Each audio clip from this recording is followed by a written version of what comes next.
rentrez en prison, vous amenez votre famille avec. Les gens ne savent pas ça quand ils font un crime. Je comprenais que c'était pas un défaut, mais que c'était pas moi j'étais peut-être différent d'un certain niveau, mais que j'étais pas seul. C'est-à-dire que il y a 20% de la population qui est à peu près comme moi, qui ont une façon de réfléchir plus vite, qui s'arrêtent pas de penser.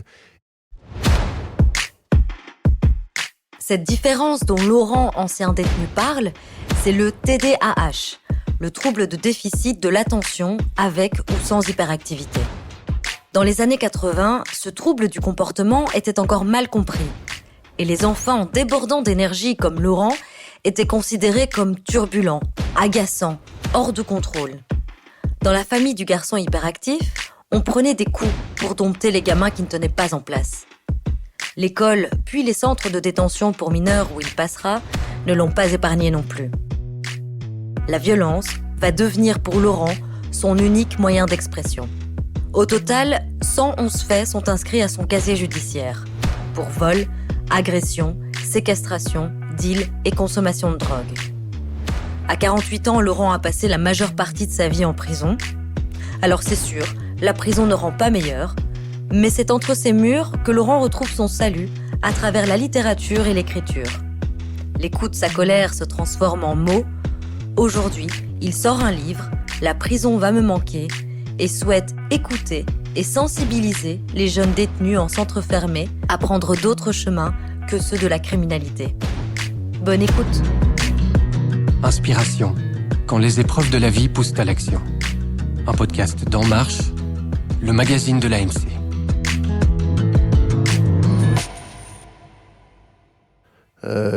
J'ai plus 2 frères, 2 sœurs, plus les parents. Mais j'étais toujours celui qui était mis sur le côté, parce que j'étais venu 4 ans plus tard, les autres sont arrivés l'un sur l'autre. Et en fait, moi, on va dire, j'étais pas désiré spécialement, pas désiré du tout, on va dire, parce qu'ils avaient mis un stérilet, je suis passé à travers le stérilet. Donc, déjà, le début de ma vie, c'est la bagarre, quoi. Donc, le problème, c'est que mon père, quelqu'un qui était très, très intelligent pourtant, malheureusement, a fait des amalgames.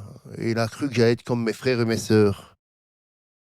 J'étais un hyperactif, donc je suis juste reconnu il n'y a pas longtemps, à 43 ans, donc pas demandé. Et en fait, voilà, j'étais rangé à la classe parce que c'était trop lent pour moi. Et je m'ennuyais comme un rat mort, quoi. J'étais sur une chaise, je m'inventais des histoires, et je faisais le pitre, voilà. Donc, quand ça a été comme ça, ben, ils appelaient le concierge. Le concierge m'attrapait par le collier, hein, on va dire, comme un chien. Et m'amenait dans la cave de l'école pour que je me calme dans le noir pendant une petite demi-heure, 1 heure, dans le noir total. Voilà, quoi. Et moi, j'en parlais pas à mes parents parce que je pensais qu'ils avaient raison. Donc, eux. En plus, j'avais l'impression que j'allais être sanctionné aussi. En plus, en rentrant chez moi, en disant ouais, tu l'as mérité. Donc voilà, donc ça restait un silence total, quoi. Vous pensez avec le recul que si vous l'aviez dit à vos parents, ça aurait changé quelque chose? Bien sûr, parce que en fait, il y a mon plus grand frère Bernard. Lui, il a pris une baffe du même concierge. On était tous dans la même école. Lui, il l'a dit à mon père. Mon père, il a débarqué à l'école. Il a attrapé le concierge, parce que c'était un costaud, mon père. Il a dit amène ton fils. Je vais te montrer c'est quoi de tarter les enfants des autres. Et en fait, moi, je n'étais pas au courant de tout ça, en fait. Hein, parce que, et après, d'ailleurs, c'est ça que je n'ai pas compris, qu'il y avait une coupure où je ne le voyais plus, en fait. Donc, il venait, et à place Qui vous ne voyez plus? Le concierge, je ne le voyais plus me chercher à moi. Et quand ça n'allait pas dans la classe, on m'amenait dans le bureau du directeur.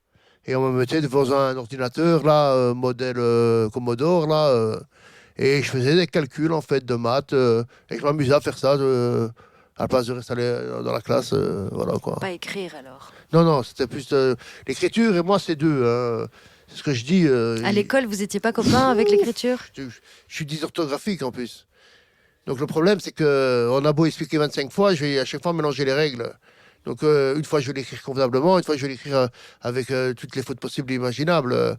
Ça ne rentre pas, en fait. J'ai comme dyslexique, il y a des problèmes avec les 9, les 6. Mais moi, j'ai des problèmes avec l'écriture, en fait, les règles. Donc, j'avais même des moins 20, moi. Donc, j'avais pas zéro, j'avais moins, en plus. On vient m'humilier. Ouais. Mais je savais pas, moi, qu'est-ce que j'avais comme problème. Moi, je crois que c'était eux qui avaient un problème. Donc, pour finir, de l'internat, c'est parti de l'autre côté. Quand je dis qu'on m'écoutait pas, parce qu'à un moment donné, il y avait quelques profs qui avaient compris, pour l'informatique, par exemple, j'étais très bon. En religion aussi, ce qui était spécial, là, c'est l'histoire, enfin, des trucs comme ça, j'étais très bon, mais par contre, en français, j'étais hyper nul. Et voilà, donc j'avais des profs avec qui c'était la guerre, quoi. Et de nouveau, ça a recommencé. Donc, après, malheureusement, j'ai été viré. Et après, j'ai été placé à 12 ans. Et voilà. Vous avez Quoi. été placé où? Ou dans les Hauts. Mais j'étais placé pour vol. J'ai eu enfin, ça c'est dans le livre de nouveau. Vol de voiture, enfin, avec mon frère. Puis j'ai été placé. Et à partir de ce moment-là, voilà, ma vie a été la rue. J'ai fait que fuguer. Parce qu'on voulait me mettre là où je voulais pas aller. Je demandais pour faire du sport. On me disait non, t'es assez violent. Je complètement la pédagogie, je comprenais rien. On me laissait dans une pièce à attendre la journée avec un jeu Sega. Bon, ben, il y a plein de types qui sont peut-être en taule encore maintenant et qui sont peut-être même problème juste comme moi, HPE, ou je suis quelqu'un de très émotif.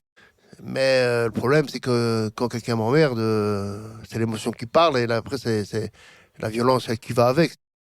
Et puis, ma vie n'a été que crime, vol. Ouais, le seul moment où j'ai voulu m'arrêter, quand c'est ma femme est tombée enceinte et elle a accouché, enfin, elle a accouché quand je suis sorti des 4 mois de prison du premier dessaisissement. Euh, mais il m'avait envoyé en prison simplement pour une tentative de vol, un recel, et une bagarre avec justement l'éducateur. Alors qu'à la base, un dessaisissement, c'est pour des faits très graves. Moi, ils m'ont dessaisi pour mon passé. Donc, ce que j'avais fait avant mes 16 ans. Donc, déjà là, la justice, je ne l'ai plus vue, en fait.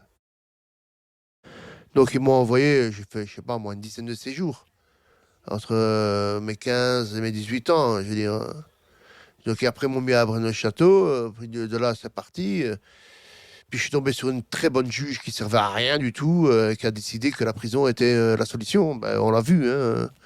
C'était pas ça, la solution. Hein. Et donc, combien de temps vous êtes resté en prison à partir de vos 15 ans, là? Mais je vous dis, en tout, il y a à peu près 25 ans de prison. Le dessaisissement dont parle Laurent concerne les mineurs qui ont commis un grave délit. Ils sont alors jugés devant une chambre spécifique du tribunal de la jeunesse ou devant une autre juridiction pénale normalement réservée aux majeurs, comme le tribunal correctionnel ou la cour d'assises. Si le jeune est condamné, il est alors envoyé en prison parmi les adultes. À l'époque, les conditions de vie en prison sont bien pires qu'aujourd'hui, selon Laurent. Mais la vie carcérale est loin d'être rose. Certaines prisons sont d'ailleurs pointées du doigt par de nombreuses associations pour leur insalubrité et les traitements inhumains qui y sont encore pratiqués. Dans le temps, dans les années 90, les médecins, ils n'en avaient rien à faire. Hein. Le dentiste, alors c'était le pire encore. Eux, vous avez un petit carie, vous arrachez la dent. Je veux dire, les psychiatres, ça a toujours été, c'est toujours maintenant. C'est eux, c'est leur mission, c'est vous endormir, vous donner des médocs. Les psychologues, à part quand vous avez la chance de tomber sur une bonne psychologue comme moi, Madame Lac, de la Touline, je veux dire, il faut encore qu'on se comprenne, quoi. Elle a été patiente pendant 12 ans, 13 ans qu'elle me suit, là, maintenant. Et d'ailleurs, après le podcast, j'ai rendez-vous avec elle. Et oui, c'est grâce à elle que j'ai pu me recentrer aussi. Mais voilà. Et la prison maintenant, elle est plus, il y a plus de soins, il y a plus de sport, ils font en sorte de s'occuper, mais de nouveau, c'est que de l'occupation passive, c'est pas d'occupation active qui pourrait servir vraiment aux détenus à se forger quelque chose pour l'extérieur, quoi. On vous donne, comme ça vous êtes cool, parce que si vous faites la misère, on vous enlève. C'est comme le téléphone en cellule, c'est comme petit coup de chèque. Mais n'importe quel problème, vous êtes sanctionné du téléphone, alors vous l'avez toute la journée, c'est encore pire. Vous l'avez devant votre tête, vous ne pouvez pas téléphoner, ou alors à certaines heures dans le couloir. On va vous retirer la télé, on va vous retirer ceci, on va vous retirer cela, et pour vous tenir comme en laisse, quoi. Je veux dire, et si ça ne fonctionne pas, ben, il y a le cachot.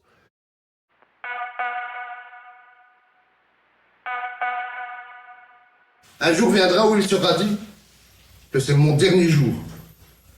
Mes idées en attendant se remettent à jour, tous les jours, et me dictent que ma liberté de penser est enfermée avec ce corps incarcéré par des enceintes bétonnées de métaphores. Le jour du 31 du 12 0000. Un texte écrit et lu par Laurent Cartini à l'occasion des Journées nationales de la prison en 2022.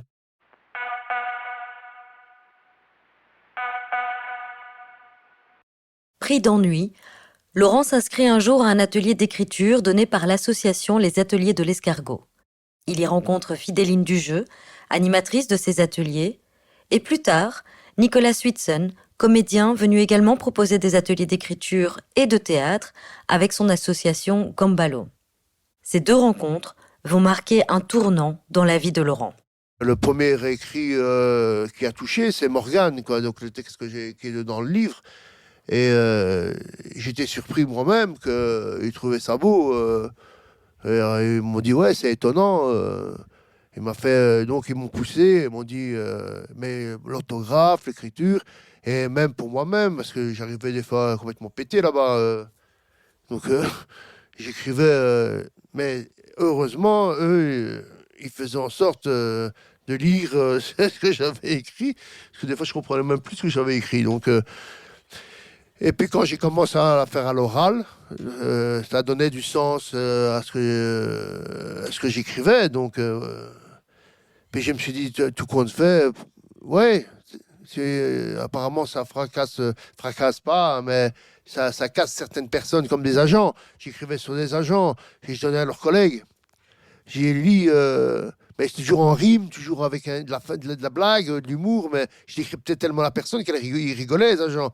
Et j'ai dit, voilà ma façon de me venger des traitements stupides de personnes qui se croient plus haut que vous.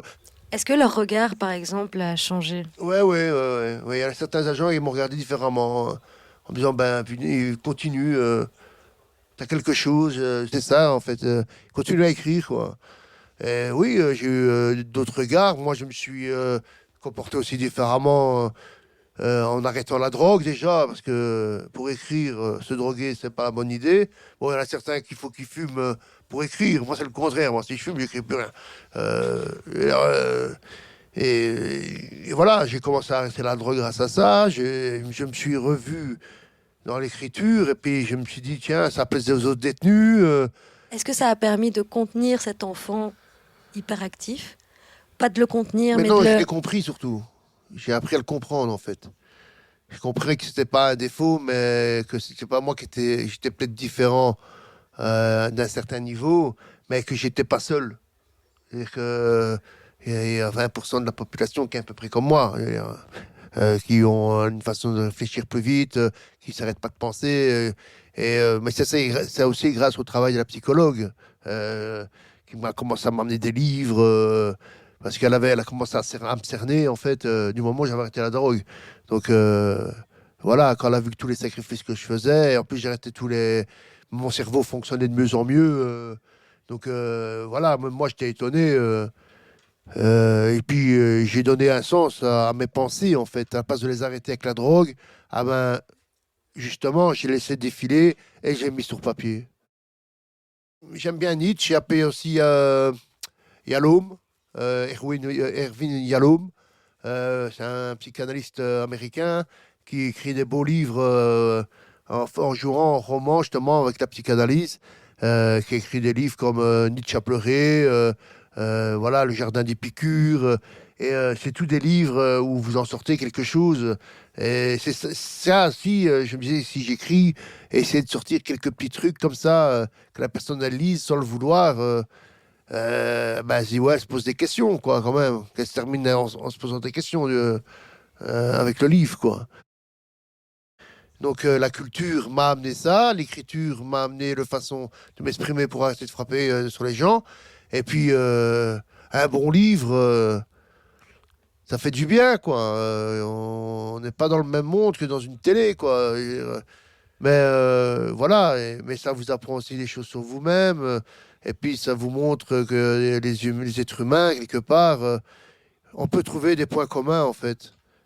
Il y a des liens qui peuvent se faire dans l'art, dans l'écriture, dans le dessin, dans la peinture, et qu'il y a tellement de choses dans l'art et dans la culture que ça définit aussi sa société. Mais il faut donner accès. J'avais plus envie de me droguer ou de trucs comme ça. Voilà, j'étais dans mes... Je relisais à 2 heures du matin. Je veux dire, ça donne des émotions physiques vraies. Cerveau, c'est quand même le moteur principal du corps. Et le livre parle, la culture parle au cerveau. Voilà. Même que vous ne vous rendez pas compte directement, vous allez voir peut-être une image que après ça va vous travailler. Et que voilà, c'est ça, en fait, pour moi, que la culture doit être mieux en avant, en fait.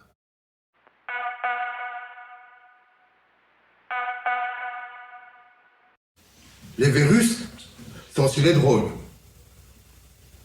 Conseil que je donne, la méthadone ne rend pas plus fort. C'est pour cela que je le crie dans mes écrits, mon envie de vie sans chimie. Antivirus de mes pensées métaphysiques, je les matérialise en arc-en-ciel de lettres. Pour une analyse physique, être le verbe psychique, j'adverbe mon bic sans emprise psychanalytique.